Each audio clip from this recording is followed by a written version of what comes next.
50 to 60 kph is humahagok na yung motor mo.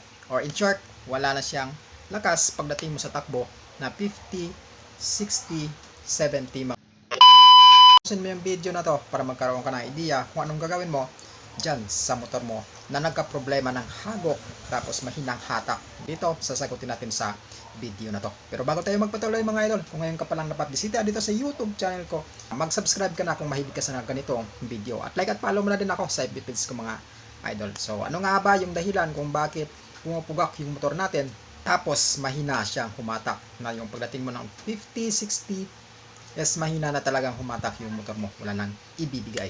Unang-una dyan mga idol, pagdating sa pumupugak yung motor natin, magkukos pa ito ng backfire. Or pumupugak yung motor mo, at the same time, magbabackfire pa. Tapos mahina pa siyang humatak. So, yung unang-una dyan mga idol, ang naging problema dyan is nasa carburetor system natin. Yung mixture ng hangin saka ng gasolina. So kapag mas marami yung gasolina or yung tinatawag na overfeed mga idol or rich mixture. So paano mo malalaman na rich mixture ang motor mo?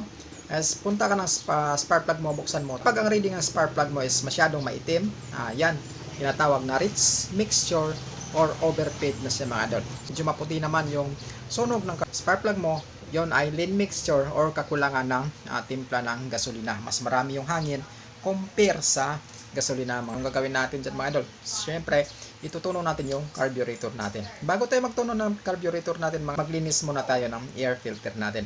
Kahit anong gawin mong tuno dyan sa carburetor mo, kapag marumi yung air filter ng motor mo, hindi pa rin yan magkukos ng maayos na tuno ng motor. Kailangan linisin mo muna yung air filter bago ka magtuno ng motor mo para siguradong nasa maayos na tuno yan mga idol. Ngayon kapag natuno mo na yung carburetor mo, so same pa rin, pumupugak-pugak pa rin. Pangalawang puntahan mo dyan is yung manifold mo. So manifold saka yung carburetor niya mga idol. So tingnan mo, baka may singaw siya. Yung gagawin mo dyan is higpitan mo lang yung bolt niya. So kabilaan, higpit ka ng higpit mga idol hanggang sa humigpit.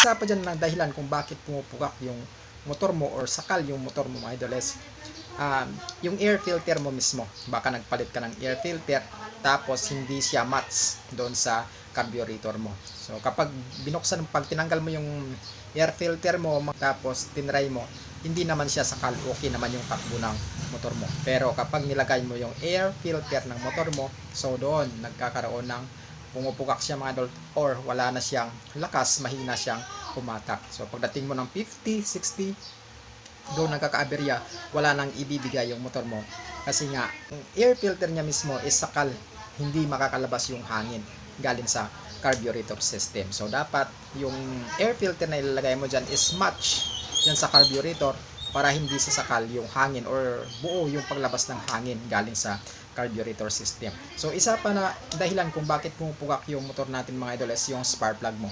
So yung spark plug mo kapag matagal na, so doon din magkakaroon ng pumupugak yung motor mo kasi nga yung spark plug mo sira na or kaya expired na siya mga idol. So may lifespan din yung spark plug natin. Yan na kailangan na natin palitan.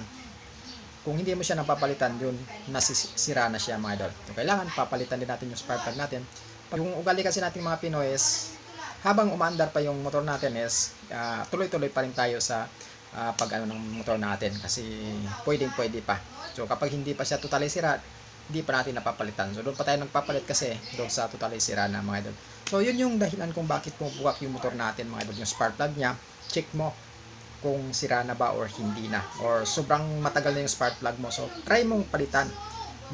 Try mong palitan ng ibang spark plug mga idol kung wala na yung pumupugak siya. So kung andyan pa yung pumupugak mga idol, yung carburetor mo, doon ka mag-adjust sa air and fuel mixture niya mga idol. So doon lang yan nagkakatalo. Tapos maglinis ka ng air filter mo or kung nagpalit ka ng air filter mo, doon ang isa sa dahilan kung bakit pumupugak yung motor natin. Tapos yung manifold niya mga idol is ano na siya. So sumisingaw siya kaya siya pumupugak, nagkukos siya ng pumupugak mga idol kasi nga sumisingaw yung manifold natin. At yung babanggitin ko ng mga idol kung bakit nawala ng lakas yung motor natin is yung nasa ignition coil niya mga idol. So maraming hindi nakakapansin nito na isang cause ng ignition coil na hindi nila mahanap-hanap yung troubleshooting ng motor nila kung bakit mahina siyang tumakbo. Yung 50, 60, 70, hanggang doon lang yung takbo ng motor nila. Hindi nila alam, pagkapugak o pagkahina ng hatak is nandoon sa ignition coil nila mga idol, doon sa high tension wire mismo. So nagkakaroon siya ng molds doon sa high tension wire, kaya ang nangyari doon is hindi makakadirect yung kuryente or hindi makakatawid ng maayos yung kuryente kapag umabot ka na sa 60 kph or 70 kph, kasi nga yung wire ng high tension wire natin is nagkaka-molds na. So meron na siyang mga molds doon or kung ano-ano siya mga idol, tapos hindi makadalo yung kuryente ng maayos. Subok ko na yan mga idol sa mga Bajaj City 125. Ilang Bajaj City 125 na rin yung natingnan ko na ganun yung problema sa high tension wire niya, na mahina yung hatak at pumupugak-pugak mga idol. Andun sa high tension wire yung problema. So try nyo tingnan mga idol sa high tension wire nyo kapag nagkaroon ka ng problema ng mahinang hatak, ng yung tipong nasa 70 mga idol, 60 na takbo mo, wala na siyang ibibigay. Yun yung isa sa mga problema ng motor natin na mahirap solusyonan mga idol.